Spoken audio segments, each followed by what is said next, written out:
So we started the chapter looking at simplifying algebraic fractions. Then we looked at multiplying and dividing them, adding them, subtracting them, and the last thing we looked at were complex fractions that we wanted to simplify. The final topic of the chapter will be talking about fractional equations. And a fractional equation is any equation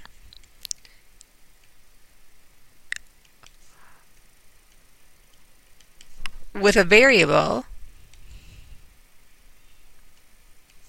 in the denominator.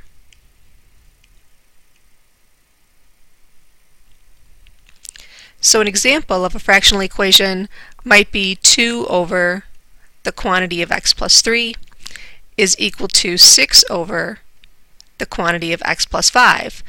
We have a variable appearing in the denominator of at least one, and in this case both, of those fractions. What would not be a fractional equation would be something like 1/2 x plus 7 is equal to 3. There is a fraction in the coefficient, but it does not contain the variable, so it's not a fractional equation. Now our process when we solve fractional equations is to find the common denominator and list any restrictions on the domain, because remember, we can't include any values of x that would allow the denominator to become 0. So to find that least common denominator, I'll start by factoring that final fraction. Remember that the least common denominator has to account for every part of all of the fractions. In this case, that would be the quantity of x plus 2 times the quantity of x minus 5. Now from there, we can get our domain restrictions,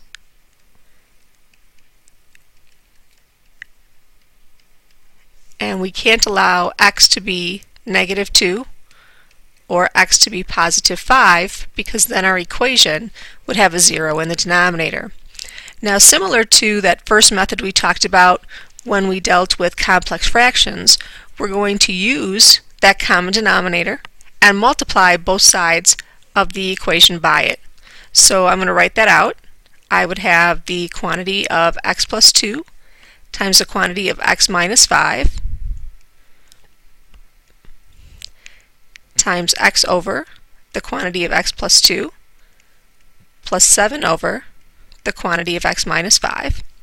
And that equals, and again we need our common denominator, the quantity of x plus 2 times the quantity of x minus 5 times that second side 14 over the quantity of x minus 5 times the quantity of x plus 2. Now the whole reason that we did that was to get rid of the fractions that we have on each side of the equation.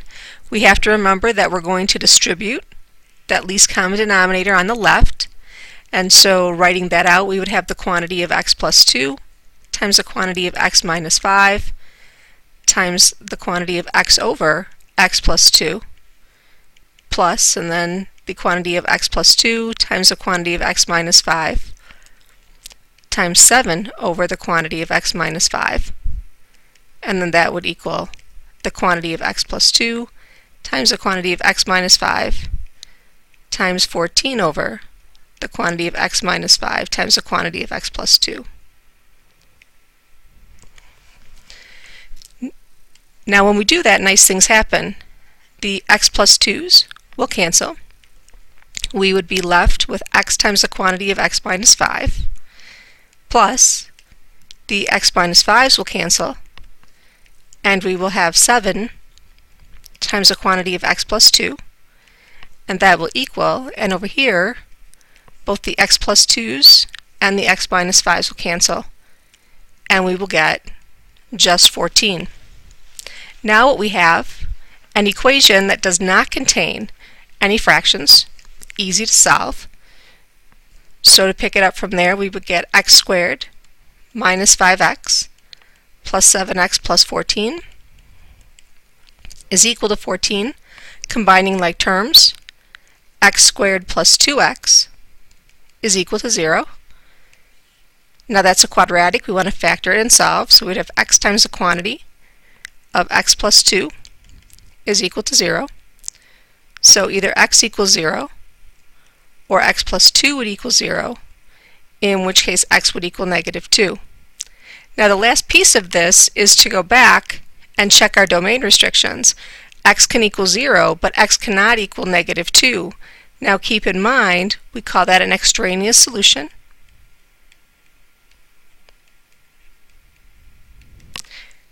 We don't get to keep that as part of our final answer, but we do indicate that we have it. And so we go back to set notation, and our answer would be the set of 0 with an extraneous solution of -2 indicated by parentheses. Let's take a look at a second problem. Again, I want to find my least common denominator. In this case, that will be x times the quantity of x plus 20. Same process, we're going to multiply both sides by that common denominator after we find our domain restrictions. So the domain restrictions in this case would be that x cannot equal 0 and x cannot equal -20. I'm going right to the piece where I sort of distribute our least common denominator.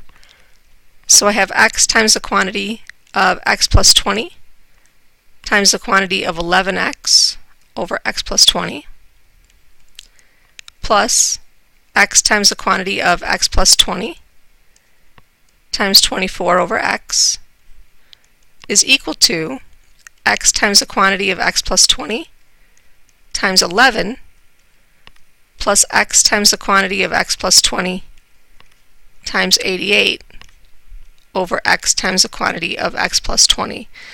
Now notice that the 11 had to be multiplied by that common denominator as well. So every piece gets multiplied by the common denominator. Then we simplify. The x plus 20s will cancel, and we will have x times 11x plus the x's will cancel, and we will have 24 times the quantity of x plus 20, and that will equal, now over here we'll have 11x times the quantity of x plus 20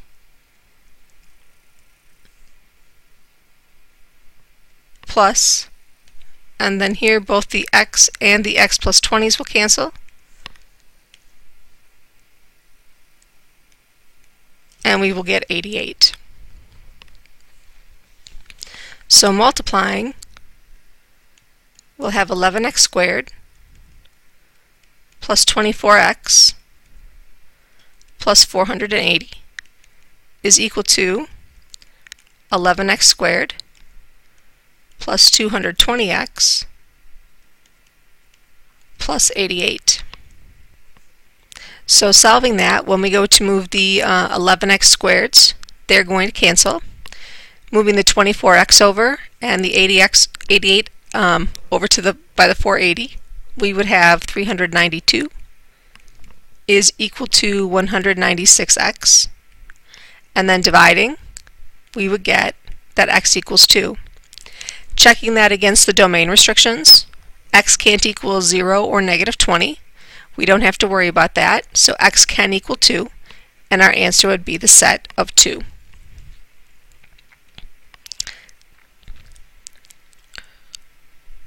So let's look at one more problem similar to that. Again, start by looking at your denominators, finding a common denominator. Factoring the x squared plus 16, we would get the quantity of x plus 4 times the quantity of x minus 4. Least common denominator, the quantity of x plus 4 times the quantity of x minus 4. Remember to turn those into domain restrictions. So our domain restrictions would be that x cannot equal -4, x cannot equal +4. Least common denominator, taking that and multiplying it by every piece, so we're just going to start by distributing that. We would have the quantity of x plus 4 times the quantity of x minus 4 times the quantity of x over x plus 4 plus the quantity of x plus 4 times the quantity of x minus 4 times the quantity of 4 over x minus 4 is equal to the quantity of x plus 4 times the quantity of x minus 4 times the quantity of x squared plus 16 over the quantity of x plus 4 times the quantity of x minus 4. Here, the x plus 4's cancel, and we get x times the quantity of x minus 4, plus, here we'll have the x minus 4's canceling, and we would have 4 times the quantity of x plus 4 is equal to, now over here, the x plus 4's and the x minus 4's will cancel, and we will get x squared plus 16. Multiplying, we get x squared minus 4x plus 4x plus 16 is equal to x squared plus 16. Simplifying, x squared plus 16 is equal to x squared plus 16. Now that's a true statement, and at first we might think that it's all real numbers. And it's close, but remember we have to consider all of our domain restrictions. We can't allow x to be a value that's going to turn our denominator equal to 0. And so we can't say that it's all real numbers because there are domain restrictions for this problem. So we would say that we have the set of x such that x is an element of the real numbers,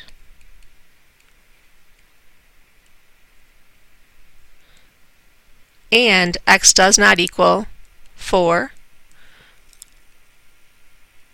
or negative 4. So remember here to always look to check to make sure that your answer doesn't match a domain restriction. If it does, you have an extraneous solution. If it does not, then you can keep whatever it is that you found the answer to be. Now let's look at one more problem, and that would be a problem where we can solve by cross multiplying. Now first of all, we have to remember that to cross multiply we have to have one fraction set equal to another. We can't do that if we've got some plus or minus in front or back on either side. So it has to be one fraction equal to the other fraction in order to cross multiply. Now in this situation I am again going to start by factoring my denominator. So I would have x times the quantity of x minus 1. I don't need that information to find a least common denominator, but I do need that information to find my domain restrictions. So I want to find those. In this case, we would say that x cannot equal 0 and x cannot equal 1. Now to cross multiply, remember we take the numerator of one fraction, multiply it by the denominator of the other fraction. So we would have 2 times the quantity of x minus 1 is equal to 1 times the quantity of x times the quantity of x minus 1. And then we can solve. So we would have 2x minus 2 is equal to x squared minus x. That's a quadratic, so getting it set equal to 0. We would have 0 is equal to x squared minus 3x plus 2. So 0 would equal x minus 2, that quantity, times the quantity of x minus 1. So x minus 2 could equal 0, or x minus 1 could equal 0. So x could equal 2, or x could equal positive 1. We still have to check our answers against our domain restrictions. We do get to keep the 2. The 1 is extraneous because we can't allow x to equal 1. So our solution would be the set of 2 with an extraneous solution of positive 1. Now the thing with cross multiplying is that sometimes extraneous solutions will be different depending on how you approach the problem. You may find them, you may not. It all depends on the problem setup. So with cross multiplying, there might be a slight difference in terms of how you write your answer compared to someone else who did the problem in a different way. So that should give you enough information to do tonight's homework. I'm sure that you'll enjoy.